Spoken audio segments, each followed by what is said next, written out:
what did you think were the essential elements of your own leadership? Well, to understand what made me and my colleagues become the people we did become, we've got to understand the history, because we went through a harrowing period that tempered us. That either broke us or tempered us. We lived in the happy, placid colonial Singapore in the 1920s, 30s. We grew up there. And the British Empire would have lasted another 1,000 years, so we thought. Then the war broke out in Europe, and I'd been wanting to do law, which could only be done in Britain. So to mark time, because France had fallen, I was 18, I joined the local college, Raffles College, to do a humanities course, economics, English literature, and mathematics. My generation did that. Then in our second year, in December 1942, although the signs were there, but the overconfidence was overwhelming. Never believed that the Japanese dared attack. And on the 8th of December, which was 7th, your dateline, about 4 a.m., they came over and dropped bombs. Utter shock. Then the war began, and in less than 1.5 months, they were right down from the peninsula, from Saigon, where they had based themselves, onto Peninsula Malaya, on bicycles and tanks, came right through at the gates of Singapore. All the guns were pointing out in the different direction. Then the bombardment started, and we saw within 1.5 months the total collapse of the British Raj. And the painting that the Japanese captured was symbolic. I mean, there was this tall, gangling Lieutenant General Sir Archibald Percival, top of his class in Staff and Command College in Camberley, with a white flag and a Union Jack. And there was this Tomoyuki Yamashita with his big sword, looking dominating. And the Dark Ages just closed in on us. 3.5 years of hell, butchery, brutality. Many didn't survive. I was fortunate, I did, but it changed us. I don't know why I was spared, just the luck of the draw, because they picked up all the healthy young men on the basis that they're likely to cause trouble, to polish them off. And anywhere between 50 to 100,000 were taken to the beaches, lined up, and just shot. 3.5 years of privation, reflection, changed us. What right did they have to do this to us? Why did the British let us down so badly? Churchill decided it wasn't worth the sacrifice. He was concentrating on the Middle East. Well, 2 atomic bombs and we were saved, otherwise we would have been destroyed. I mean, towards the end, 1945, when they knew they were losing, and they were retreating all the way from the Arakan coast down, they built trenches into every hillock in Singapore, labyrinths, and they had every intention to be there until the flamethrowers incinerated them. But that big bomb and the Emperor's speech, and they meekly surrendered. Some committed suicide. British came back. Happy times didn't return because they lacked shipping, they lacked medicine, they lacked food. but gradually it improved. My generation then resumed our studies. I went to England, studied in Cambridge to do law, spent 3 years there, took my degree, and 1 year in London. But I was then watching them with different eyes. Can they govern me better than I can govern myself? Because they scooted when the Japanese came in. And why shouldn't I be running the place, my colleagues and I? So that was the beginning, and we went back, built up mass support, how to build up mass support. Here we were, a group of armchair politicians talking revolution in British pubs, crawling from one pub to the other. When we came back, we decided, let's start up with the unions, because there was considerable dissatisfaction with low wages and bad conditions. So we spent several years working voluntarily as honorary advisors. I was a lawyer, it's for free, and we built up a whole host of unions that formed the basis upon which we could base a party, which we did by 4 years later. I started in 1950. By 1954, my colleagues and I, we were about a group of 6 or so. We formed a party, and the communists joined us. This common enemy, the British. They were not really communists, they're just left-wingers, but some were. And that was the beginning of a life and death struggle, first with the communists. The fight with the British was the easiest because they were not putting up a fight. They just wanted to make sure that power was handed over to a group that wouldn't ruin the place and ruin their interests. The fight was with the communists, who wanted a different system.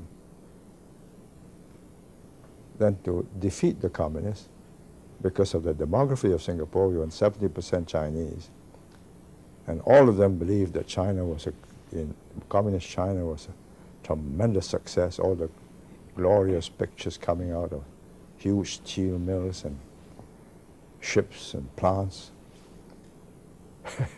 It was an uphill fight.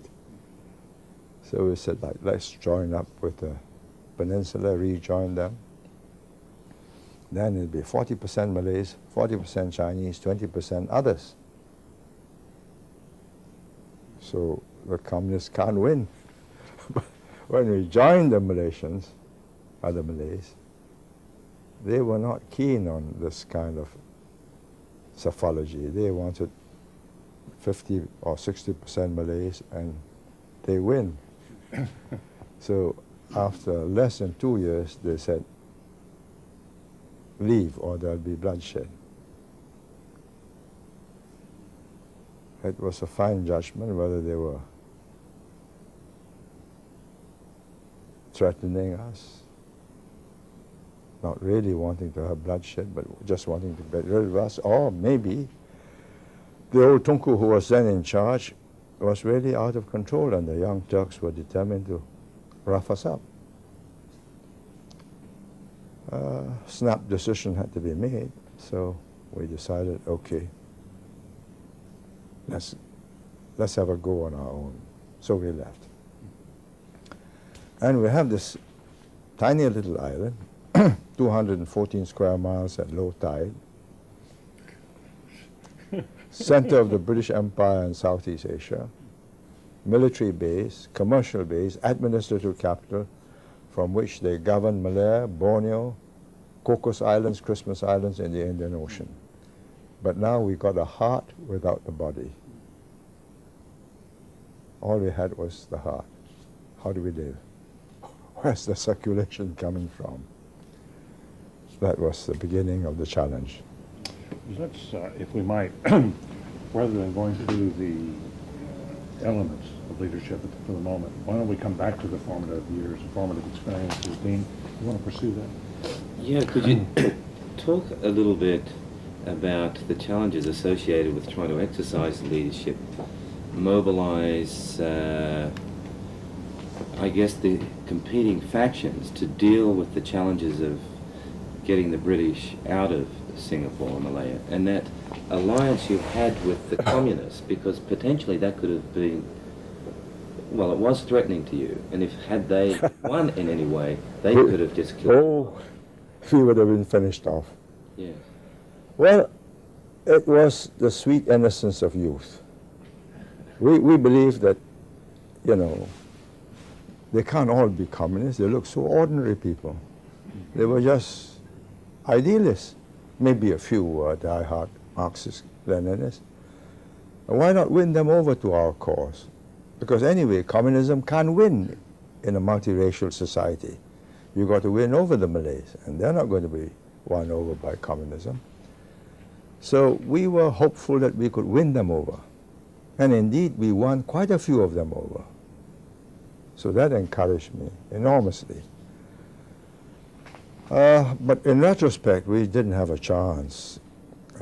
We did not know the depths to which that penetrated the Chinese schools, the clan associations, the Chinese chambers of commerce, the school management committees, alumni associations. Dennis Bloodworth, who was then the observer correspondent for Southeast Asia, covering Singapore and Vietnam, asked me, he says, "Can't you get rid of these fellows?" So I said, "They're like radioactive dust." How do you get rid of them? You got to vacuum the whole place out, and with it will go all the activists, and you've got all the inert gases left. So we had to take a chance. In the process, we were lucky in that their leaders lacked an understanding of the outside world. They understood the dynamics of conspiracy, you know, that we are on the same side, this cell takes orders from that cell and so on, and if you break the rules, bong. But they didn't understand that if you can't get sovereignty, if you've got only semi-self-government, semi-independence, the British were still in charge, and they could call the game off and bring the troops back. So that was my advantage. I was a lawyer. I understood completely what constitutional practices were. They didn't. So I arranged it such that when we made constitutional advance, I left unchallenged ultimate sovereignty in the hands of the British. I said, "You keep that. If I lose, you'll have to deal with this. If I win, then I'll take over." I think that was the first wisdom, that I did not feel confident that I could win. So I had that backstop. Were there moments of doubt when you were wondering whether at all you could succeed in the face of this challenge? Well, when they opened in 1961, just before May Day, May the 1st, the Tunku, Prime Minister of Malaysia, came out at a speech to the Foreign Correspondents Association and says, yes, he will have merger with Singapore, but not with Singapore alone, but with Malaysia, Sabah, Sarawak, and Brunei. That's the dowry for taking in troublesome Singapore. So the communist underground were greatly excited, because then they would be cornered in this bigger federation. So the leader of the underground, who had met me secretly before I was Prime Minister, sent a message through my wife in her lawyer's office to ask to see me. This was quite a dilemma. The last time I saw him, I was just an MP. So I took him to the legislature, and if anything happened, I said, well, I was just meeting a constituent. But this time, I was the Prime Minister. What am I hobnobbing with a man who has to be arrested on sight? I thought it over. I said, he's also taking a risk. Because I could have a posse of police quietly tailing me and surround the whole place. And we've captured the leader of the underground. But then he might bump me off and bump himself off. So I said, no, let's go. Let's see what the score is. So I picked up a little girl with 2 pigtails at a roundabout, and she directed me to the house where we were going to meet. And I was filled with admiration at the careful planning. It took me to an incompleted public housing project, nearly complete, everything ready except power and electricity. So nobody's in charge, nobody's in occupation. You can't claim that you harbored this man. I thought, right. There he was, candles, beer, glasses. Sat down. He says, we've been misunderstanding each other. We want to cooperate with you. All we want is space for cultural and union activities. You do it your way, we will do it our way. But we must have space. I thought to myself, space to get stronger, then you have a big tight rope and you put it around my neck. So I said to him, well, you have your views and your agenda. I have to do what I have to do. So you do what you have to do, and if we have to part company, let's part in a friendly way. But I can't guarantee your freedom of action in this way. A few days later, he saw the Open Front leader and says, destroy the PAP government. Then they broke off and the fight began.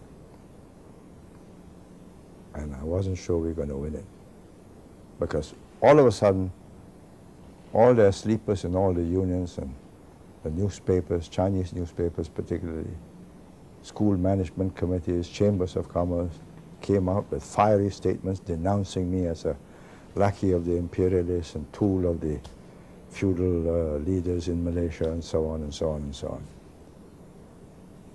And then the fight began for the vote, because I had a referendum.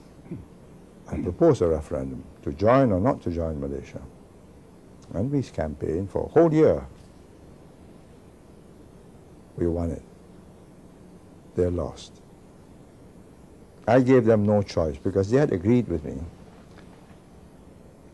that the future of independence lay with merger with Malaysia, with Malaya. And that's all in the written document. So they can't back off. So I said, well, in that case, we will have merger either style 1 or style 2 or style 3.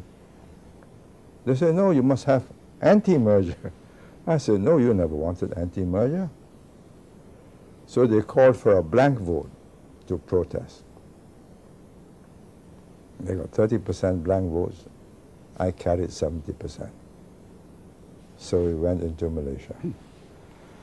But in the process, this is where I mean, if Singapore had got independence straight away, we would not have succeeded. It was a fractious, strike-blown, riotous kind of people. Quite irresponsible. They're just angry with the world.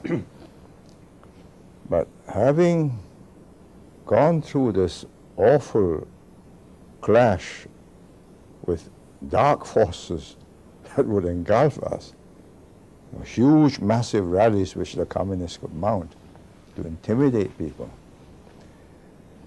they decided that this was a very serious business and that we were not unworthy of their trust, that we were prepared to fight. Then, having got to Malaysia, the Malays then mounted riots against us to browbeat us. And at that time, the police and the army were in the hands of the Malays. We stood up. and said, no, you stop it. Let's have a commission of inquiry. And put the Tunku, the Prime Minister of Malaysia, on the defensive. I wonder if I could go back a bit, and then we'll resume the story, to understand more fully what made you personally a leader of your people. Do you feel that you were born a leader, or were there episodes in your youth that shaped you as a leader and allowed you to move forward in the way you did and gave you the confidence to move forward? I don't think I was born a leader. I was born an activist, yes. I was not the ideal well-behaved boy in class. I never became a school prefect. I never became the school captain. I was always up to some mischief of my own, you know, poking fun at some other student or whatever. There was a certain exuberance in me. What made me a leader was that when the time came, the group of us who were the core of the leadership said, you better lead, because I was the best speaker. You're the best speaker. I was the best speaker. I was the best speaker in English, but then the mass of the people who spoke Hokkien and Mandarin and Malay. That was sort of Chinese language, right? Yes. Okay. So English was understood then, in the 1950s, by about 20% of the population. So I furiously started learning. Malay I was quite good at, because I grew up with Malay students, so I could easily use bazaar Malay, not polished Malay. Could easily make myself understood. But I then learned Mandarin, the Chinese language of the educated.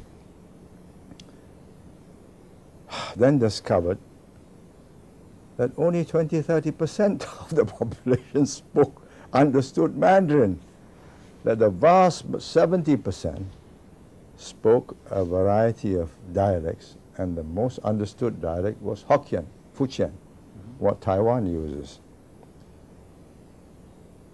So every day at lunchtime, instead of having lunch, I would sit down with a Hokkien teacher and laboriously and painfully learn to convert my Mandarin into Hokkien. And had I not mastered that, the battle would be lost by default. But because I mastered that, we were able to get our message through. And what was more important, I think, in the course of the fight, when I started speaking in Hokkien. This was in the 1950s? This was in the 1960s, 61. There was a by-election. The kids just laughed at me because it was comical. So I said, please don't laugh. Help me. I'm trying to get you to understand me. By 6 months, I was able to get my ideas across. By the referendum in 2 years, I was airborne. And so came, it had two advantages. One, it showed to them how determined I was and how sincere I was, because here I am doing all these other things and learning this language to talk to them. And secondly, believe it or not, at the end of 2 years, I could speak better than most of them. That came respect. Yeah. You said in the book, your second volume, that your greatest asset was your strength at the podium, your capacity to speak. Yeah. That's really what helped to single you out early, and then and then to gain the attention and the following. Yeah. And that, where did that come from? It was just that was a natural born capacity, or is that something you learned when you went to England? If you ask me, it must have been innate. Yeah. I wanted to be a lawyer. Why? Because my parents told me they had suffered with a depression in the 1930s. And their friends who were lawyers or doctors or engineers, didn't suffer so badly because they had a profession. So they told me, get a profession. So I wasn't keen on being a doctor. I thought an engineer was a hard life, making machines and so on. Why not be a lawyer? You just Argue. you argue. And I wasn't bad at that. So I took part in debates in school and became a regular debater and chairman of the debating club. But that's not decisive. I've seen later on in the Cambridge Union Society people make clever speeches. It's a useful technique, but to get across, you must have a deep message which you must be able to put with total conviction. Then they believe you. And the formative experiences that came in forming your convictions came out of the war and then what you saw after the war? Out of the war, out of working with the communists, fighting them, out of going into Malaysia and finding that we were ambushed by the Malay extremists who wanted the Malay-dominated country. And we had to fight them and said, no, what does the Constitution say? We are equal citizens. Then they tried to browbeat us. Blood will flow. But at that moment, when the troops were Malay, police were Malay, the people were greatly relieved and took comfort that here was a group that was prepared to stand up for them and said, oh, we are not scared. Okay, over our dead bodies. You kill us. And take the consequences, because at that moment, British, Australian and New Zealand troops were defending them against Indonesia's confrontation. And if they bumped us off, there'll be a tremendous row in the British Parliament, where I had many friends, in the Australian Parliament, where the Prime Minister, Robert Menzies, was also a friend, and in New Zealand. So they had to weigh the odds of having a mighty big row with their three protectors against Sukarno's forces, or settling in accordance with the Constitution. Go back to this point you made. It's not enough to make the clever speech. That anybody can do that, but what is important is the conviction that goes with it. Why is that? Why do you distinguish between the two? Well, because one is just a clever speech, they listen to you and they say, well, oh, smart fellow. But when you're facing a dire crisis and we say, as after a riot, I had to say, you're worried, so am I. I'm worried too. But let me tell you this, if we stay united, there are limits to what they can do to us.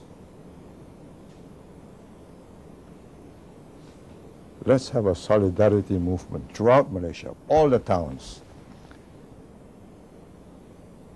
And there are 40% Chinese, 40%, 20% Indians and others. That's 60%. We are the majority. And we might get some Malays to join us too. So that arithmetic, simple, vivid, they said, yes, we have a fighting chance. This is not a hopeless fight. We've got leaders who are not going to cut and run. And they also knew that I had a direct line to Harold Wilson, who was a personal friend of mine. From my labor days as a labor club member in Cambridge University. And I have friends who were students in Cambridge and in the Labour Party research department with whom we kept in contact. So they said, well, let's stay, let's not quit. So you must have a message which is credible, which is sincere, and at the end of the day they say, yes, it can win if we have the courage to stay put and not run. And they did. Had you come through personal tests of fire before you became a leader of your people? I'm not sure our personal test of fire. I mean, my only test of between life and death was a bit of quick-wittedness. The Japanese corralled us all Chinese into concentration camps for filtering out, to pick out healthy males whom they want to polish off.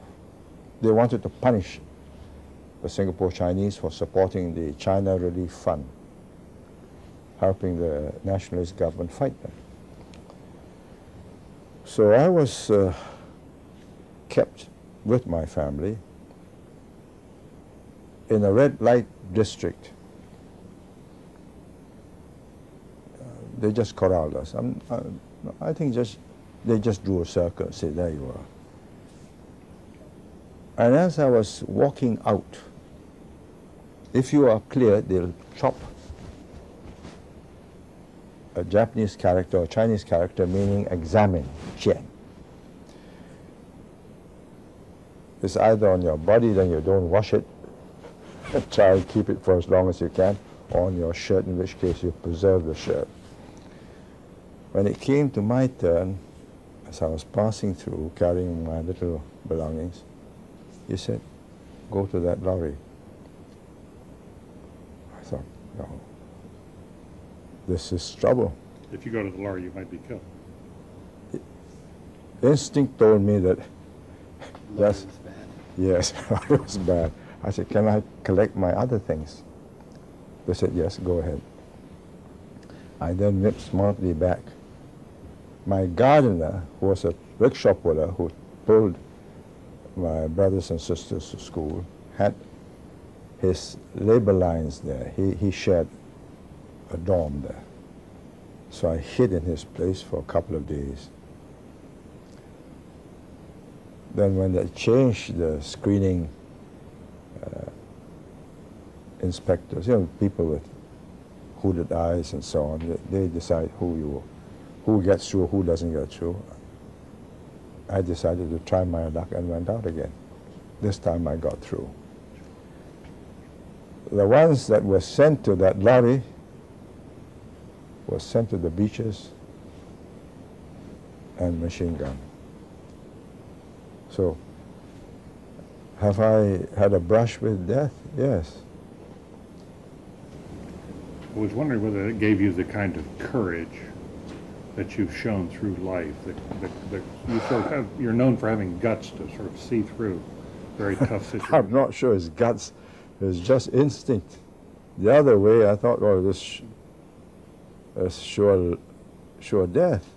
Let's try. Looking my meekest, I said, my things to collect. I said, all right. People have become increasingly ambivalent in the West in the last 30 years, 40 years, ambivalent about authority. You could say that the United States was built upon this ambivalence in the way we constructed a government with separate institutions sharing power so that no one could do too much damage, and the fear of investing authority in anyone too far. But certainly since the era in this country of Vietnam and Watergate, the degree to which people are willing to invest someone with authority has been reduced. The credibility of people in authority is reduced. I would like to understand, I'd like to learn from your experience in developing your own bases of authority. It's already informative the way you've talked about learning the languages that people speak, connecting with people in the outside world. So if you could give us your insights into the sources of your authority, both your formal authority as well as your informal authority, credibility, trust, respect, that might be very helpful. Put simply, when I started, I was just a sympathetic lawyer who worked for unions free of charge. I won their cases, went to arbitration, charged them nothing. So I became a popular figure. I became advisor to about 30, 40 unions. So I was a good guy. But just as a technician, my test came when I had to buck the government. First the British, but that was easy. The British, I knew all the rules of the game, and I could out-debate them in Parliament. I could tweak their noses in court if they charged my clients for sedition. And they were getting tired of their empire. They were. They wanted a way out. They just wanted to make sure that whoever took over could run the place and wouldn't destroy their interests. What was critical in establishing trust and confidence was when I stood up to the communists and fought them. At a time when that was a very dangerous thing to do, because they had elimination squads, they got guerrillas in the jungle, they got killer squads in the towns. And we stood up and said no. And it was a test of both courage to stand up to them and political skills. They denied that they were communists. We're just left-wing socialists. So I did a series of 12 broadcasts to set the scene. And I made it in 3 languages. Can you give us a year on when this? This was 1961, when we broke. So I explained how we as English-educated students, unable to speak to the mass of the people, got together to build this party and then ran into this well-organized group, which had enormous followings. Says, wonderful, let's go fishing in that pond. We might find some good fish. They had no intention of allowing us to poach their fish. But when they said, we are honest, sincere socialists, just like you, I then revealed, onion by onion, I peeled off In these in 12 broadcasts. Yeah. And I described how I met the Plen, the chief who said he was going to work with me and so on. And it was convincing, because when I met the Plen, he said, we'll work together. You win, you release our people from jail. I said, yes, I have to do that. So I said, how do I know you are the boss? He said, you have to take my word for it.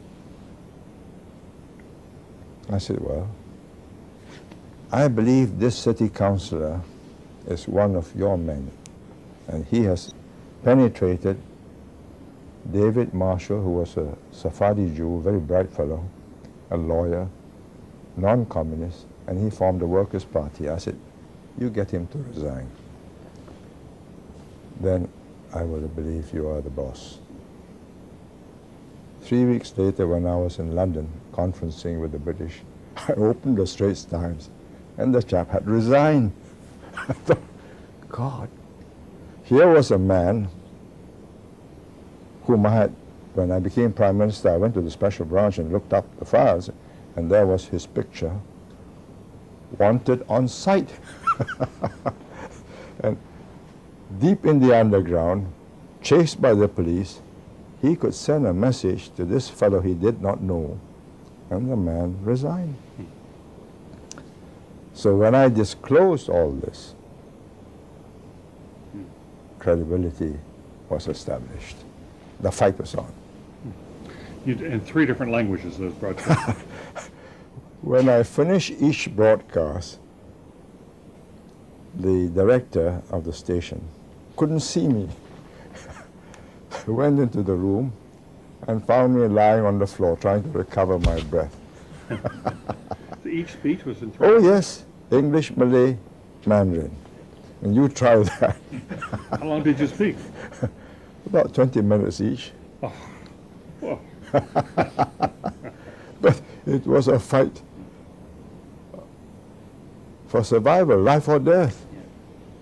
But after that, and when we stood up to the Malay extremists, there can be no question that they knew we were not quitters. And trust was established. Without that trust, we could not have built Singapore. So your authority was based on that trust that you were able to develop with people through your In crisis. In crisis. It wasn't, I think it's difficult to establish it in times of calm and just to say, well, you know, it's an argument, therefore I'm a better guy than you. But when the chips are down and you can get eliminated in a very unpleasant way, and you show that you're prepared for it and you'll fight for them, it makes a difference after that. Do you think the person who steps forward in that situation as you did does so by instinct? What is there that brings forward certain kinds of people in crisis? I can't explain it. I got them into this trouble. Nobody asked me to go and chase the British out. It was something visceral. My friends and I decided to do it. Then we landed ourselves in a fight with the communists. Had we been rational, had we known that they'd been digging away, building up since 1923, the year I was born, the first Comintern agents were sent from Shanghai to Singapore in 1923. And here we were in the 1950s trying to beat them. And they are professionals at organization. You beat them through the gambit, too, of joining with Malaysia. Yes, yes. Malaya, That was the gambit. That was the gambit, yes. Because you couldn't beat them head-on No, you in couldn't. a referendum in Singapore. No, we did. Oh, over the joining. That's right, Okay. because they had committed themselves. Yes, I got them to commit themselves first. Now, other people have gained a great deal of credibility with their people in times of crisis, like in the Philippines with Marcos and many other places. The founders of their, or founding people in the decolonializing period. And then somehow, after 10 or 20 years, they lose their sources of authority. And they try to rely on their military as their major source of authority. Can you tell me, give me some sense of how your own sources of authority evolved, or how you continue to nurture along your own credibility so that you did not become subjected to a people's war or to a... Well, put simply this way, we knew we had a vicious opponent in the communists. Any peccadillo, any misdiscretion, any misdemeanor, and they will smear you in the coffee shops and destroy your character. The fact that I sleep in an air-conditioned room is a debit. So look at him. Look at us. We sleep with you on the hard union benches every night. We are with the people. But look at this softy. So we were very conscious not to give hostages to fortune. That if we became dishonest, we became ostentatious, we lived well at the people's expense, that was going to fritter away all this trust that we had gained. That was one half. The other half was to deliver. Yeah. So we delivered the homes, the schools, the jobs, the hospitals. Homes literally that they own today. We gave them the land for free and charged them just for the building of the apartment. Docked off the monthly salary, and today 98% of our people will own their own homes, and the smallest home would be about 3 rooms would be 100 US, $1,000. And the biggest would be about 300,000 US. That's not, once you own that amount of assets, you are not in favor of risking it with a crazy government. Your assets will go down in value. But that was planned. Yes. We planned that for 2 reasons. One, we had to have the children fight because it's a small nation, so everybody does national service. And if you're going to fight for all the wealthy people's big estates, that's not a good idea. So we gave everybody a stake. So not losing our sense of purpose and place, not abusing our power, that we were trustees and not owners of the place. That was crucial. And the other, to deliver. Let me, I wanted to come to you, John Thomas, because this goes back to, he's talked to one of the people who's closest to you about elements of your leadership. Could you pursue that, John? Yes, first of all, let me thank you, Senior Minister, for spending this time with us. You said yesterday that in some ways you were here because having visited Harvard and spent a brief sabbatical with us in 1968, you felt some sense of it was an opportunity to repay what you had gained at that time. And I think your notion that 32 years later you still are prepared to reward, to thank us in this way is very significant. And so we want to thank you for this. But I had the opportunity to have a long lunch with a colleague of yours, someone who's worked with you very closely. And I asked him in that conversation, what are the characteristics of the senior minister as a leader? What would you point to as the 5 or 6 things that really characterize him and make him stand out as a leader? And I'd be happy to share his comments with you in a minute, but I'd be very interested in hearing what you think are the personal characteristics that really typify your leadership. This is subjective. I can't look at myself in the mirror and I can describe my appearance. I can take a picture, but how do I describe my inner motivations, my proclivities? If you want me to have a go, I would say I'm consistent. I don't say one thing today and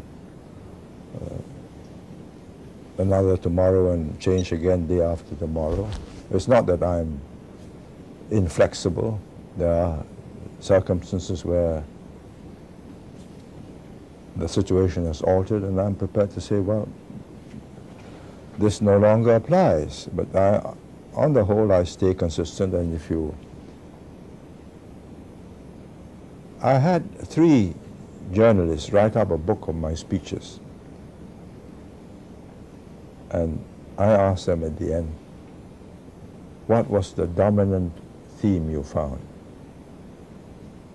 And the 3 of them said, consistency throughout all the 40 years in public life. What I said at the beginning, throughout all that period, the theme stayed loud and clear. That made it simple because you know where you stand with me and you know what I want to do. 2, I'm quite determined. I may not be able to do it this way, but don't believe I've given up. I will think of some other way to get there. I think it's necessary because if you lack that determination, then you're not going to achieve. You will not be able to deliver. Third, I am able to get ideas across to people in simple ways and persuade them to my point of view.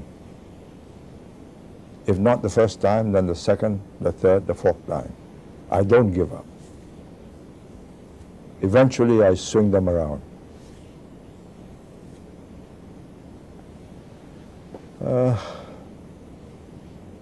Fifth,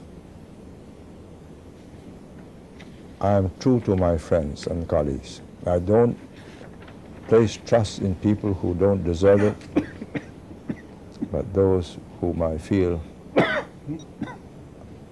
are trustworthy, I give them total authority. I give them total mandate to do it their way. It's part of a Chinese saying, use man, don't distrust. Distrust man, don't use. Say that again now.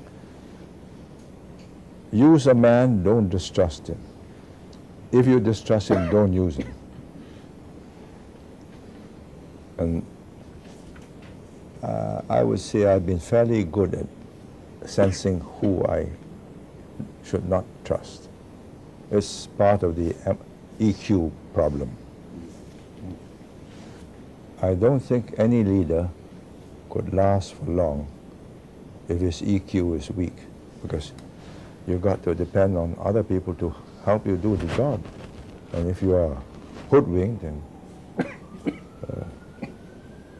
you place trust in people who are not sharing your views, you're in trouble. What did this man tell you? All will be revealed.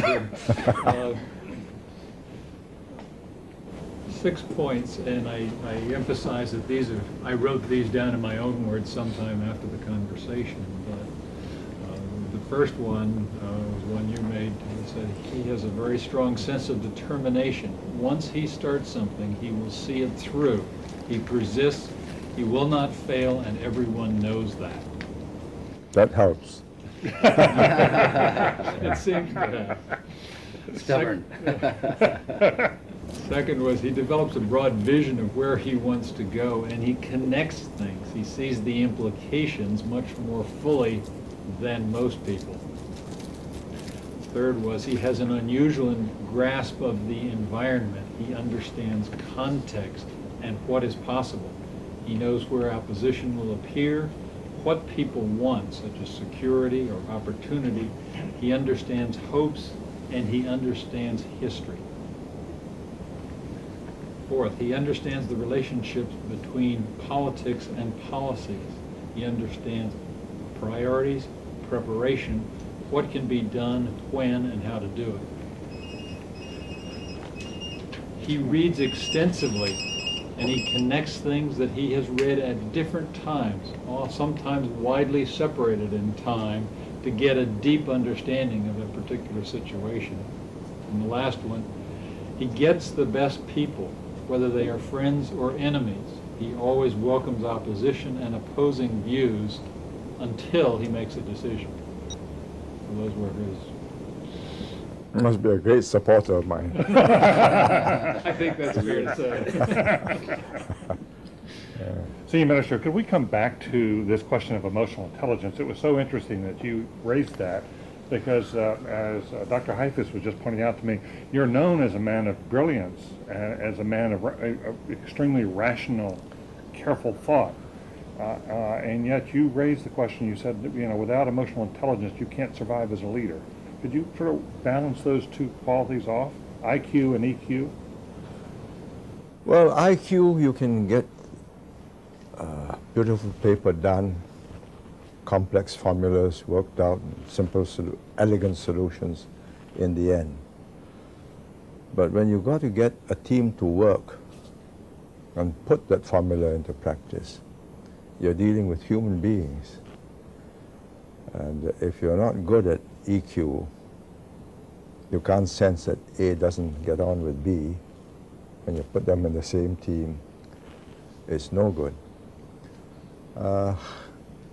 I had a very brilliant deputy, Go Kingsway. He's a powerful mind, very sharp pen, good economist, good at anything he spends his time on. But he keeps on making mistakes, picking the best people he wants. He'll enthuse about somebody, say, oh, wonderful, he put up a paper for me. Then he says, I want him as my secretary. 6 months later, he'll come back to see me and says, oh, chap's no good, he lacks judgment, change him. He's unable to sense and feel a person. I had another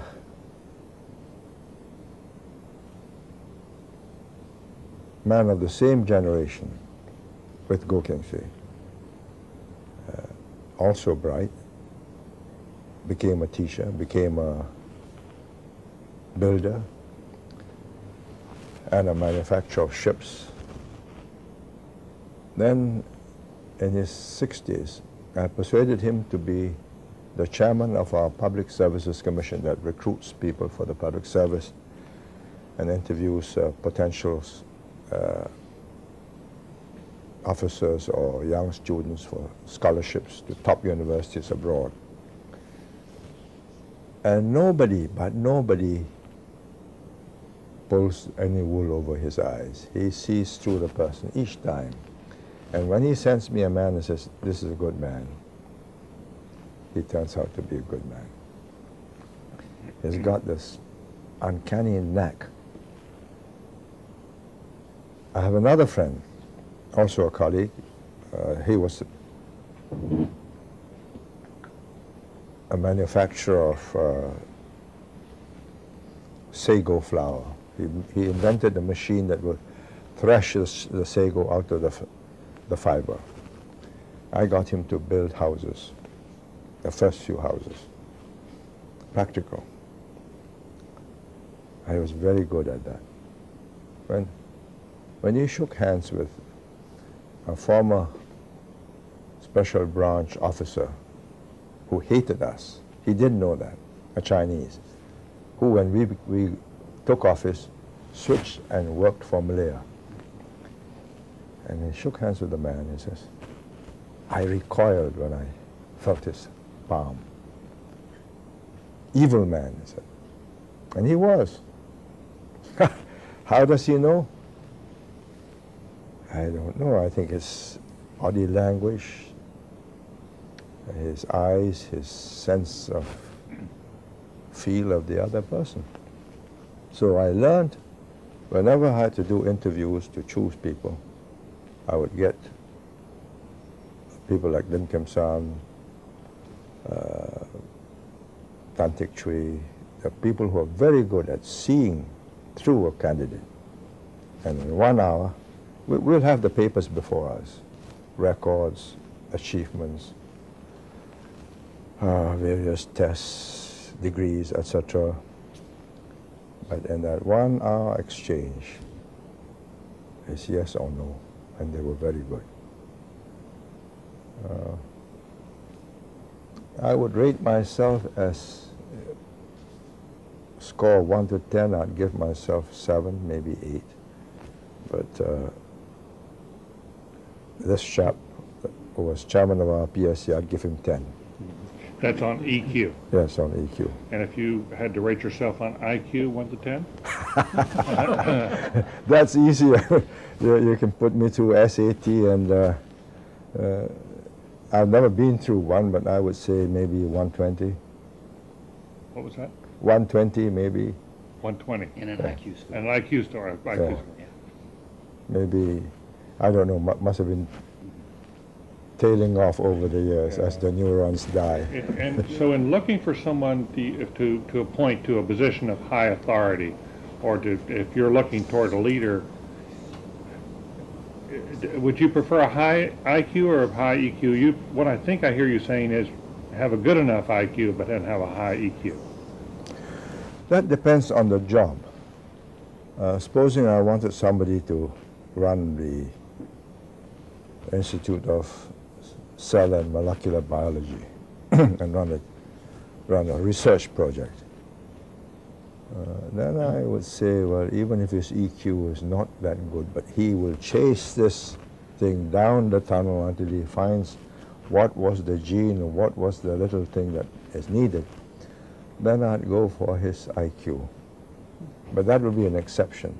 But if I'm going to get a man to do a job that handles other people, a department or a team, he should have enough IQ to be able to master the details, so he understands the total project, but good EQ so he knows who to appoint to what particular sector and who will work with whom. Because if you can't get a good team going, then it's a failure, because he can't do it himself. He's got to get a team to work it for him. Senior Minister, Singapore, more than in most countries, you relied on a group of highly talented and trusted lieutenants, more than organizations. I remember at a time when country were having planning commissions and writing 5-year plans, the World Bank came to you and said, we're going to give you a loan, you have to do a 5-year plan. And in Goh Keng Sui's memoirs, he writes about sitting down on Friday and working through the weekend, and by Tuesday having the 5-year plan. You got the loan from the World Bank and you proceeded as you had planned, but far more than most countries, you in Singapore depended on a group of highly talented individuals. Would you say why you did that, why you didn't follow the path that other countries were following, focusing more on what are the correct institutions for this country? Well, first, we did not inherit strong institutions. The British had the fundamentals, but not much more. We didn't have all that much talent when the British left, because education was limited in the years before the war, and in the years after the war, it was a crash course to produce as many local administrators and doctors and dentists and so on. So we had to make do with the best we can, given the civil service as it was, the university as pretty rudimentary, teaching only the basic subjects, no think tanks. And the natural solution would be, out of this lot, who have got outstanding minds, creative, can think the unusual, and help us solve this problem. By about 3 years, there are not very many of them. By about 3 years, you've gone through about 20 or 30 of them, and you've decided that these 6 are your key players. And they built the institutions. For instance, Hon Sui Sen, who was a very talented administrator, a friend of mine, older than me by about 6 or 7 years. He was very good at picking winners. The present Prime Minister he picked. He introduced him, because the present Prime Minister, Goh Chok Tong, had worked for him. He was a young officer who had gone to Williams College, came back, and he said, here's the shipping line, it's in the red, you turn it around. And he turned it around. It became profitable. And he could meet with shipping magnates in Hong Kong and never got tainted. I mean, in shipping, you pass each other golf clubs with, instead of golf balls, you have a nugget of diamonds or pearls or whatever. I mean, that's commonplace. So he picked another man who was a banker, whom he met as Minister of Finance, is now Deputy Prime Minister and Minister for Defense. So he had this uncanny ability to say, this is a good man. And he built institutions. He built the Economic Development Board that had offices around the world to sell Singapore and bring investments in. He developed Jurong Industrial Park and hived that off into a whole company. He developed the Development Bank of Singapore, because our banks were not accustomed to lending money on manufacturing projects that may not yield returns for 4, 5, 6 years. So he formed this bank, got the other banks to contribute, but we took the lion's share. So he created those institutions, and so did the others. I mean, Lim Kim San started the Housing and Development Board, and from there a whole series of other subsidiary boards making sand, making concrete, making doors, standard doors and so on. But institutions as such came later when we had more talent to spare. Then you say, right, we'll have the Institute of Public Policy, and you put 6 or 7 bright people under one practical man or woman and say, look, study this, or Institute of Defense Policy. And by then we had a retired diplomat who was head of intelligence. He's now our president, and he started that. But it's a second stage process after you've developed enough talent and people had experience, talented people with experience in specific fields, then you institutionalize them. Again, I'd like to follow up on, I'd like to go to the question of corruption. You've made some references to it in terms of everybody needing to be clean, of golf balls in Hong Kong, etc. Singapore in the 50s was a place of deals and corruption and sort of a freewheeling port city in which everything happened. However, you came in and you wiped this out. You have made Singapore probably the least corrupt nation in the world. You also got rid of organized crime in Singapore. I'm told, I'd like to ask you about this also, I'm told there is a famous film clip from Singapore Broadcasting Corporation, the early days when you went to the studio and you had a couple of members of the Triads rounded up and brought into the studio, and you confronted them directly and told them that either they were going to leave Singapore or you were going to leave Singapore. But I'd like you to talk about the various ways in which you altered this very fundamental fact of Singapore life and made it such an exemplary. You can't alter it in one dramatic set of moves. This is an ongoing push, drive, never stops. But when we came in, corruption had already begun to creep. I mean, the government ahead of us was formed first by David Marshall, who was an honest man, a very able lawyer, and he didn't need to be corrupt. Then, when he resigned, a less able man called Lim Yew Hock took over. And under him was a very fractious government that was only held together because there was loot. So for about 3.5 years, it was beginning to get crummy and affecting the whole administration. This was one of our problems. We didn't feel strong enough to fight the communists to take over. But if we didn't fight to take over and we blocked the communists and we left this government for another 5 years, then we'll inherit a civil service that's corrupted, and then you've got weakened instruments, blunted instruments. So that forced us to take over. And when we took over, we decided that this was the critical factor. If we did not make it that every dollar that was put in at the top reaches the ground as $1, we're not going to succeed, because we have few dollars.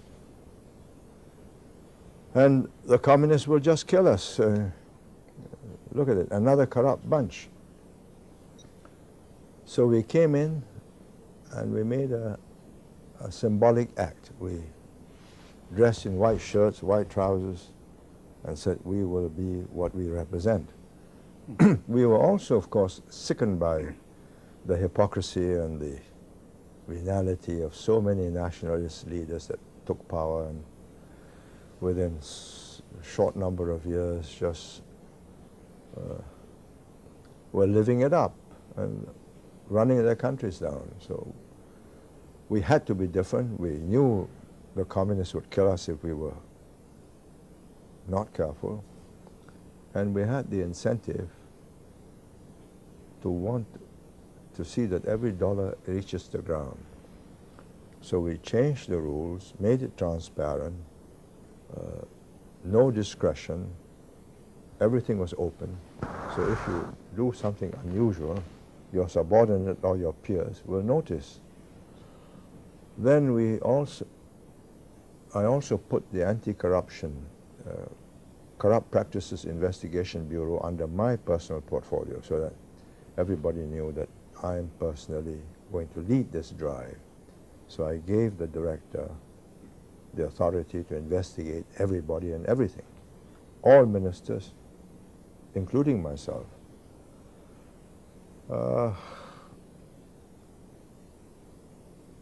The first job was to get rid of the Triads because they are part of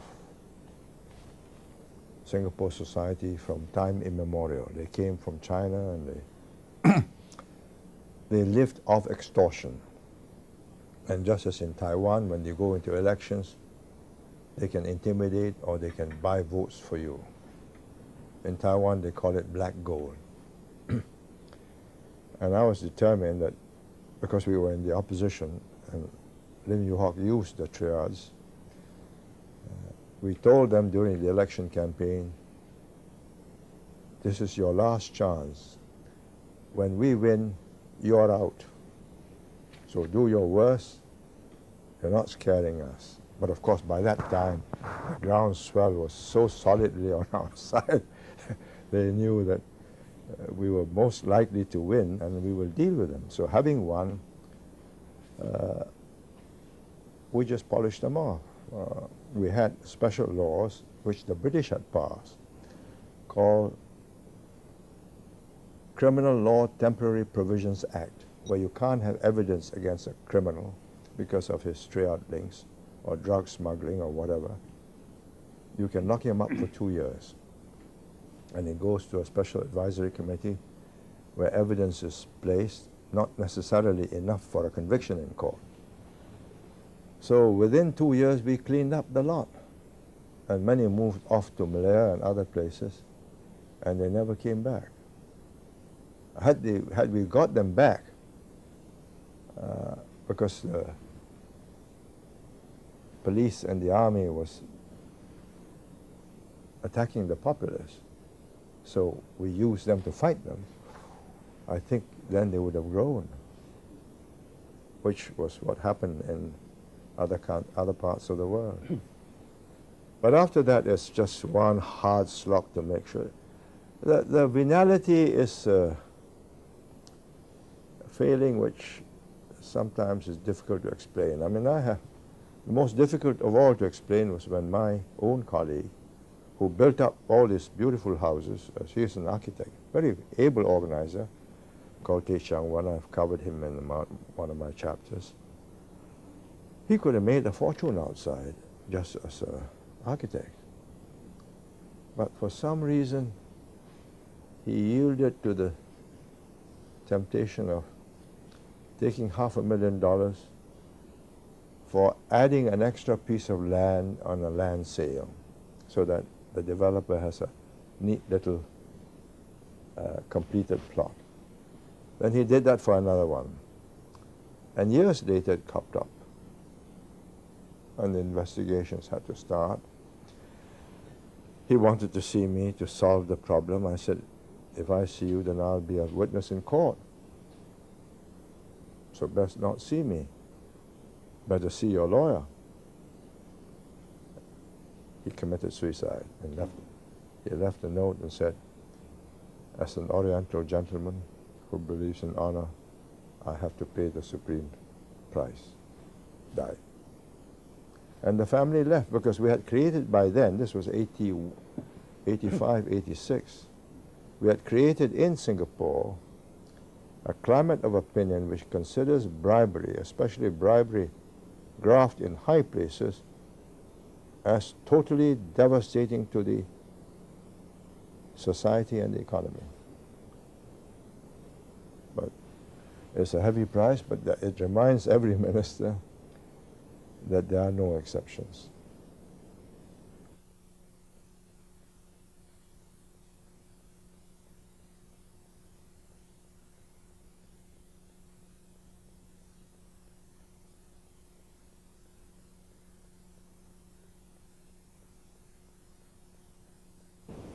Let me follow up with a slightly different question. You have spoken at times of the importance of Asian values. I wanted to ask you if you think that the Asian environment shapes the exercise of leadership in Asia. And for instance, it's often said that family values, which suggest that you can oppose the head of the household within the family, but not outside, is also a paradigm for public leadership. We talk about Wayang and shadow puppets. Are there unique dimensions to leadership exercised in the Asian context? Well, there are certain forms which you don't break without upsetting people. I'm not sure that it will always remain that way, because all these societies are now open to American television and British and all the other external media. But by and large, there is a certain respect for authority, because you've got to give respect to authority, otherwise the system won't work. I mean, if every time you have a man elected president or prime minister says, oh, he's a crook, you can't be believed, the system won't run. You've got to say, well, he's the prime minister. He may not have been the ideal. Well, he has the authority. Let's see how he works, how he exercises his authority. I am doubtful if, having watched how it's changed in Japan, that it can remain unchanged in the rest of Asia. I think it will slowly change, but you will not reach a stage where you can caricature, or what you do here, and Al Gore goes to makes a speech, and then the next day he watches a caricature, a satire of himself, and the next debate he gets inhibited because of that. I think that would be thought by the majority of the population as unbecoming.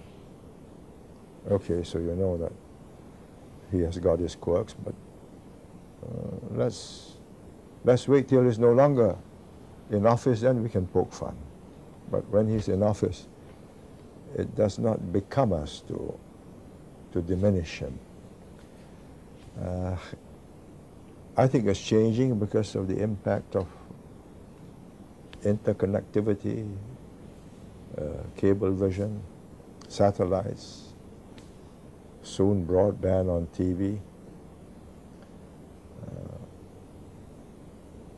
But by and large, if you see, I watch on cable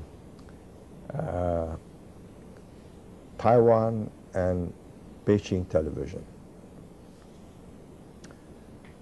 Taiwan has gone riotous, a la America.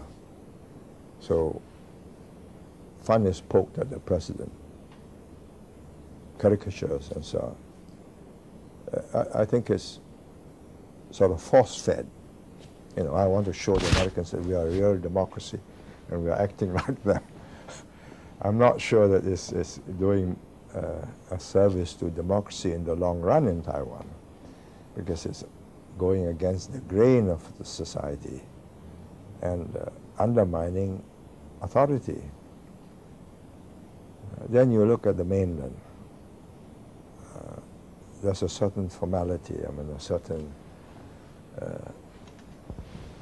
stiffness in which the leader presents his views to the populace. Of course, you get an exception like Premier Chu Chi, where he will sit back and you can bounce any questions off him with a smile. He'll give you a full, complete, and sometimes a stinging reply, all done in good humor. But they are far and few between. But I think we are in a state of flux. Slowest to change will be the mainland. Fastest to change will be Taiwan, out to show that they are Americanized. Japanese also next slowest to change.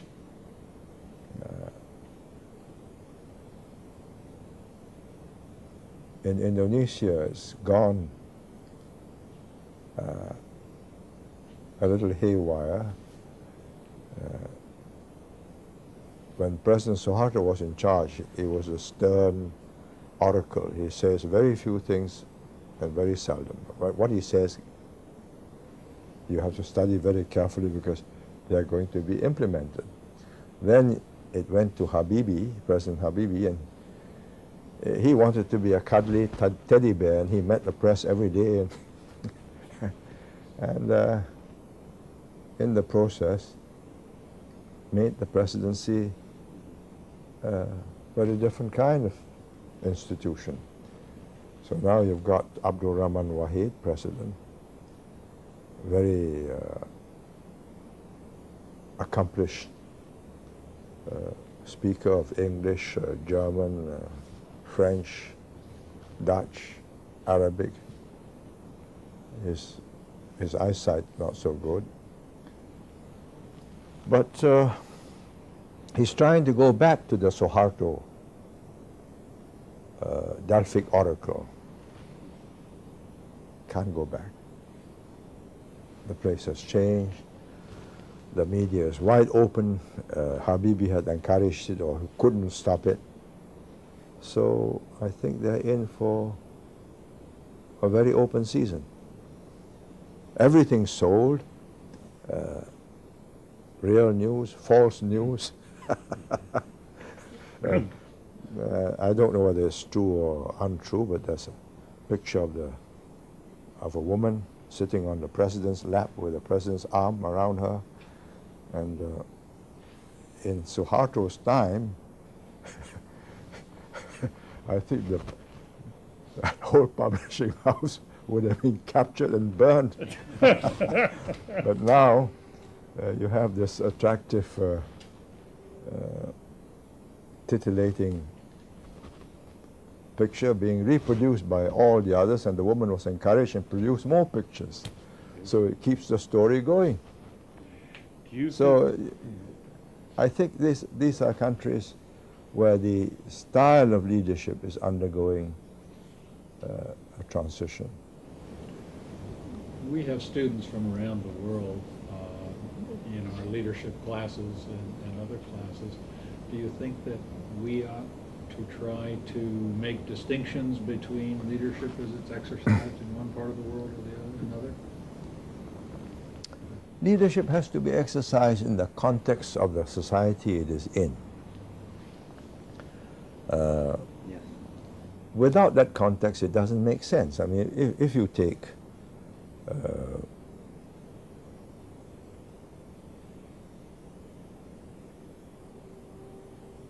it's very difficult when I'm talking of living beings. If you take, let's take past leaders.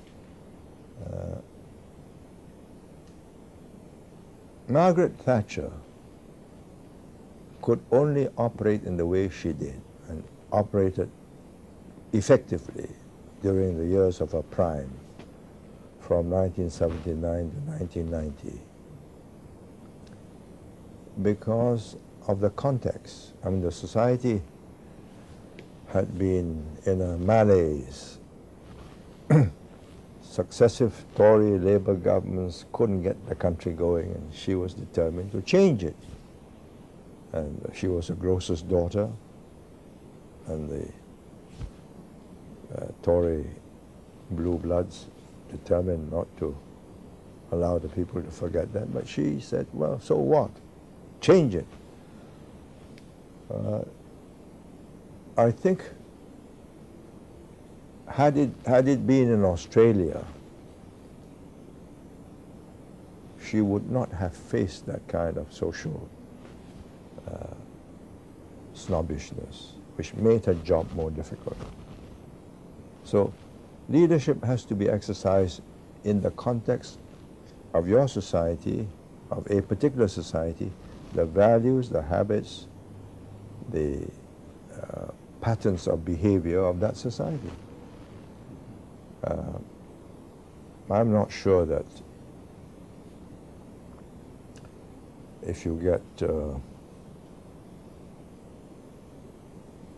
Mr. Mori to go to Taiwan and lead the Taiwanese people, I think he wouldn't fly, because immediately he'd be put on camera and says, 5 questioners. And that's not the way the leadership is resolved. There you meet quietly, and Mr. Obuchi passes his view on his as he was ill on his deathbed, and says, please settle this. And so Mr. Mori emerged. So, but he can only govern in that society. Would you say that for yourself as well? Certainly in Singapore, some Singaporeans would say, oh, if only Prime Minister Lee were heading China or India or even the United States for that matter, it'd be a significantly different country. I mean, CEOs change companies all the time, so essentially what you're saying, the contexts are too radically different. No. You can change CEOs within companies sharing the same culture. So you can take 2 French companies, you can change CEOs. I mean, Thierry Desmarais of Total took Elf Fina, so it became Total Fina. Then he took Elf Aquitaine, so it's Total Elf, Total Fina Elf. But they are all of a similar culture. When Jürgen Schrempf took over, Daimler took over Chrysler, that's a cross-border merger. Mr. Eaton resigned after a short while, and there's still an incomplete job of fusing the 2 cultures. So it's not comparable. I mean, and countries are very different. From each country is more different from the other than one company from another. Are there some values that are go across cultures that will be respected? Your consistency, for example, or your authenticity, because you spoke from conviction. There must be some of these that are fairly universal, but may change on the margins within different contexts. Well, but I will not be able to be as effective. Yeah. And because they will not identify with me. I mean, let's put it this way. I was in Malaysia for 2 years, 63, 64, 65. And at the time I left, many people identified my views as their interests. They have seen how Singapore has lived up to those views. But the younger generation has grown up in Malaysia, having to comply with a different framework within which they can grow.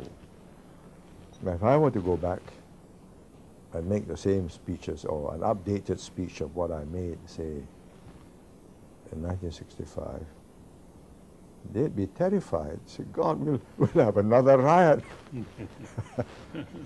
Because they would now be conscious of the fact. I mean, they have accepted Malay dominance. And just the other day, I mean, somebody suggested that perhaps it was time not to have the special economic privileges for Malays, the Bumiputras. And there was a tremendous uproar from UMNO youth. So, you know, reminding everybody of the bloodshed in 1969. So the context has changed. So whilst these values may still be admired, the consequences of implementing those values in the new situation would be quite disturbing for them. What about with Singapore today, where the context is changing? And I think in 1990, was it, where you let go of the reins and moved from the foreground to the background as senior minister? Was that had something to do with the shifting context, that you felt like you could no longer be as effective personally as you wanted to be, or there was a need to manage the transition to ensure that there was a new, capable and committed group of leaders running the country? Because it's unusual in many countries. People, your contemporaries, would either be thrown out or die in office in their old age. But I had a responsibility to make sure that the system would work after me. And as you know, there were serious doubts as to whether the system would survive me. My simple calculation was thus: let me carry on for another 5 years. I won the election.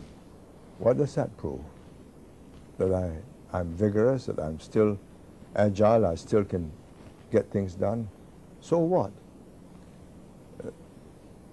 And the country has got to cross this watershed of a long-serving leader who had customized the way in which he runs the government. You know, it's like one of these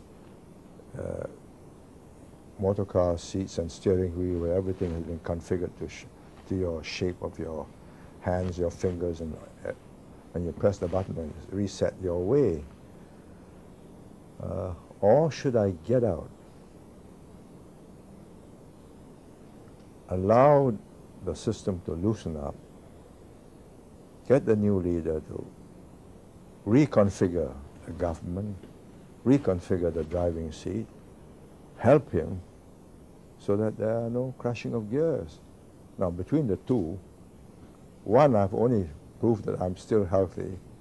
Two, I would have done an immense benefit to the country, to the government, and to myself, that I've got a government now in place that can do without me.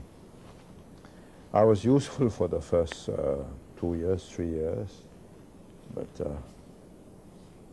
they soon got the hang of it, and they did things slightly differently at the beginning, now more and more differently, because they're dealing with the younger generation and a changing environment, changing technology. It has to be different, and I think, let's say I've hung on for another 10 years. It would be a disaster. I watched Suharto go down in 1997, and I thought to myself, you know, if only he had stood down a few years earlier, he would have been a great figure in Indonesian history. Senior Minister, you writing your book about one of the major challenges you had early on was to change the attitudes of the Chinese in Singapore about military service so that they would be more embracing of it, and you could form an army. And you had faced other challenges like that about moving the population, moving their attitudes, changing their views. How does a leader do that? How do you cope with a problem that's very large for your society, and you want to change habits and attitudes of the population?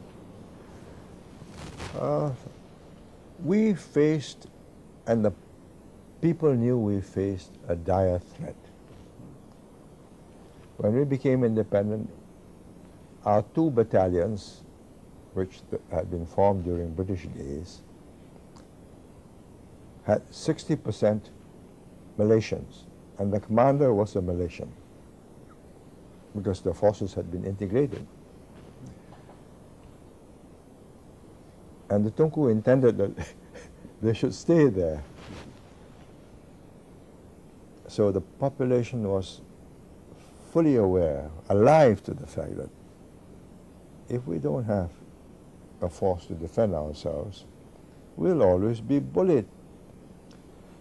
So how do I change this? Well, first I had the advantage of fear that if we don't have this, we are in trouble. Second, we formed immediately, more symbolic than any additional to our military capabilities, we formed a special platoon or company where all MPs and political leaders took military training and weekends and marched past during National Day. Bold, brave soldiers. Then we formed school cadets, both for boys and girls, and school police cadets, so that the police will not be treated as enemies. They are your own children. They're going to look after you. So over 5-10 years, their attitudes towards people in uniform changed. These are their own children in the schools, learning how to be good soldiers and good policemen. And we used to have them gathered together for send-off during, when they were called up. Speeches were made, and then after the first basic training, they meet their sons in camp, shaven, crew cut, and so on. But after 3 months, the sons came back more sturdy and better, and standing more upright. Over 5-10 years, attitudes changed, and this is now 30+ years. Mind you, it's accepted as a way of life, and we have built new camps for them, and the camps look like resort hotels. So, but they've still got to do some rigorous training. I mean, you know, there are hot showers and everything, which they didn't have in the old days. But when you do an obstacle course, you do an obstacle course, and when you do a 30-mile walk with a 20-pound pack, that's still got to be done. Mm-hmm. But it's been accepted. That, could you step back from that experience and sort of talk more generally about then how, as a leader, one approaches a change? You see that the country's got this real problem. It's too soft, or it needs a military, or needs integration of cultures. Or it needs integration of cultures. How one then sort of thinks through what's the process by which you change a culture as a leader? Well, I'm not sure we can change all cultures. We can change cultures at the margins. I think basic cultures you can't change. It's very difficult. It comes from mother to child. We changed the attitude towards military service and police service, uniform services, by making them respected and honorable. That they are not thieves, they are not people who are going to rob you, that they're going to defend you. So I had my sons do it. I mean, I had 2 sons. They went through a course just like everybody else, and but unlike everybody else, they had the full glare of publicity. Then they signed up to stay in the army for 8 years.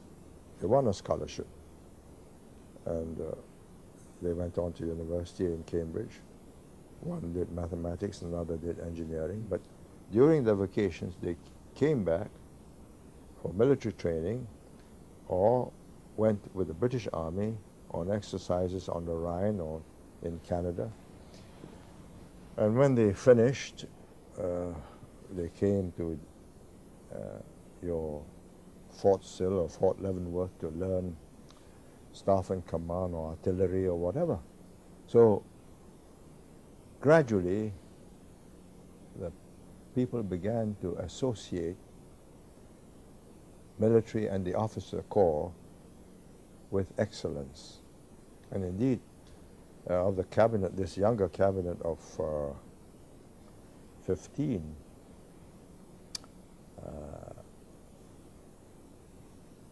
there are 5 who are military officers who ended up as, my son was one, he was a brigadier general. There's George Yew, also brigadier general. There's Teo Chi Hian, he was a rear admiral. There's Lim Hung Kiang, he's a colonel. There's Lim Sui Se, he was, I think, a major. But you know, the public now associates the officer corps with excellence. These are people who have gone through the academic process, top scores, done well in the army, reached staff grade, and now are ministers. So perceptions have changed, and we did that deliberately. We have a fast flow through in the army, in the armed forces, because it's always a young force. So by about, when they sign up, they know that by the time they are 30 plus, they can start a second career. And we usually send them off to business school or, you know, Harvard, Stanford or whatever, and then they start a second career. Were you thinking in the long term back then? Oh yes, indeed. Yes, realizing you're going to have to, it's going to take, you know, decades to shift values and change mindsets. Yeah. Well, we had to start, but we have done, we have shifted the values. But we have some problems now because parents are wealthy, so they say, why should my son serve a bond for 8 years? Let's make it 4 years, or I'll pay for my son. So it's a changing situation, but they no longer think that soldiering is a demeaning or low-level job. Now, many people in top positions of political power imagine that they can make a major change in social attitudes, either through the use of their formal authority or through the expert fashioning of some brilliant policy piece of engineering.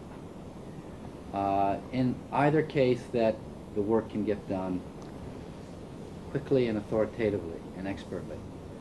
For example, President Clinton tried in his first year of office to change 1/7 of the nation's economy in healthcare, which affects every single person's own deep anxieties about the care of their parents and their children and themselves, and deep in economic investments very quickly through policy instruments, rather than seeing the need to. So on the one hand, you've been, from the West, some people worry about your authoritative capacity, and yet you keep describing the pacing at which you're, the slowness, the use of these various vehicles to work the public, working issues at a rate that people can take. Yes. So can you speak about the uses of, because there must, at some time, given how much authority people were willing to give you, there must have been a deep impulse to wish that you could simply fix this problem quickly. No, some problems can't be. The more deep-seated emotionally a problem is, the slower it is to resolve. You take language and religion, they're deeply held beliefs. We had to change people that spoke 4 major languages and many different dialects into one working language, or we'll never succeed.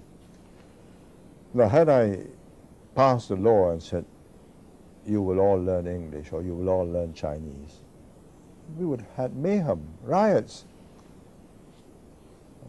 So what I did was, okay, you can go to all these present schools, and there are Chinese schools, English schools, Malay schools, Tamil schools, but you will learn, if you are in a Chinese school, you'll learn English, English school, you'll learn Chinese, if you're Chinese, or Tamil, if you're Indian, or Malay, if you're so on.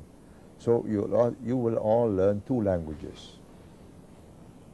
Then, by a process of who gets the best jobs, the parents soon decide that they will send their children to the schools teaching English as a first language and Chinese or Malay or Tamil, the mother tongue, as a second language. There was no force use. Had I did that by diktat, there would have been a serious uprising, rejection of me as a ingrate and forgotten where I came from, and I lost my Chinese roots. But they watched and saw who got the best jobs, and they switched. And I finally, it took a long time, from 1965 to 1981. And in 1981, I was able to get everybody into the English schools, English meaning English first language, mother tongue second language, and I was able to change the university teaching in Chinese into teaching in English. But you must have set up incentives for the people to make sure that the people who got the best jobs had to speak. No. There were no incentives. The jobs were there. The jobs were already there. The jobs were from the multinationals, from the banks, our banks and multinational banks, whether they are Japanese multinationals or German or European or Germans or French or British or Americans. They all used English. You picked English because that would play to the market. And Yes, that's where of the course. opportunities were. That's So right. It dovetailed with Yeah. reality. That's right. So there's also a way in which, in retrospect, it looks as if you were a brilliant master strategist, being able to see over 16 years, in the case of the language, what steps needed to come before the next. But I wonder how much of it is really an improvisation, No, in which you run an experiment and then you smell and sense what's next depending on the outcome of that experiment. I did not want to have 16 years, because in those 16 years, I lost 20,000 Chinese graduates who had poor jobs. I wanted to make it shorter. I couldn't. I would have run into flak. So to what degree do you think that your leadership has had a strong improvisational Oh, component? very much so.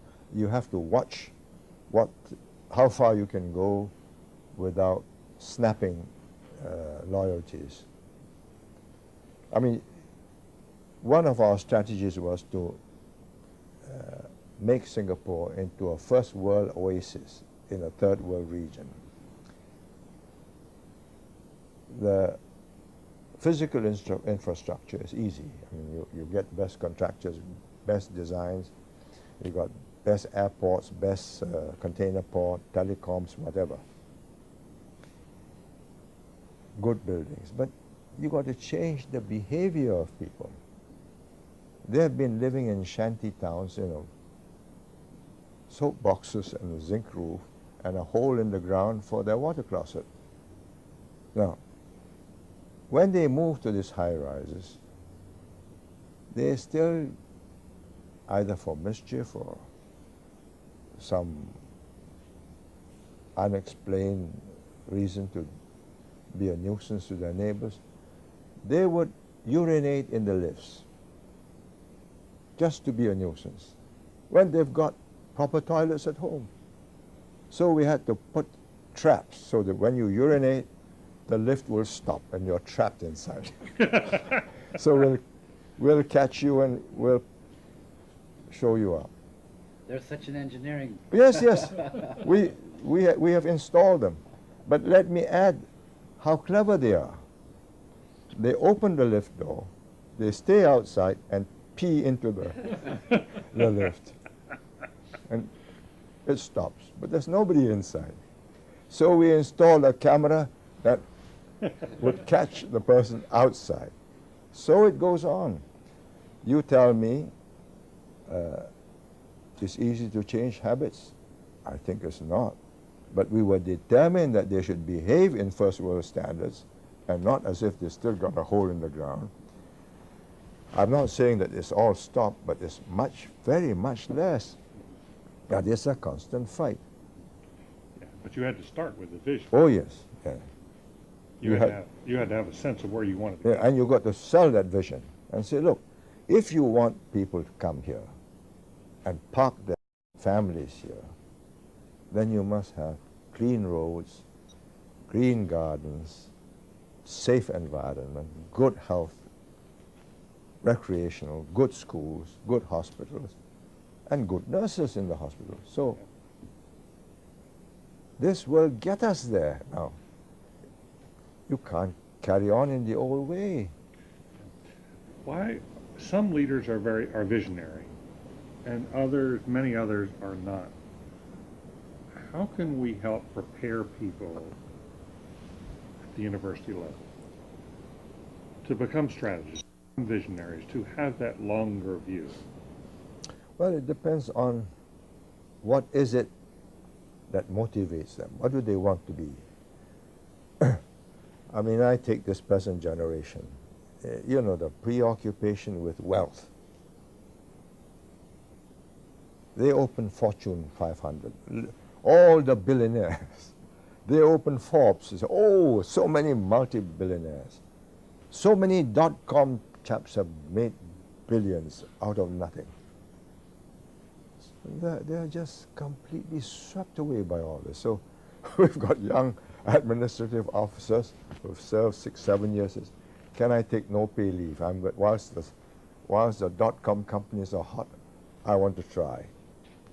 And we have said, okay, go try.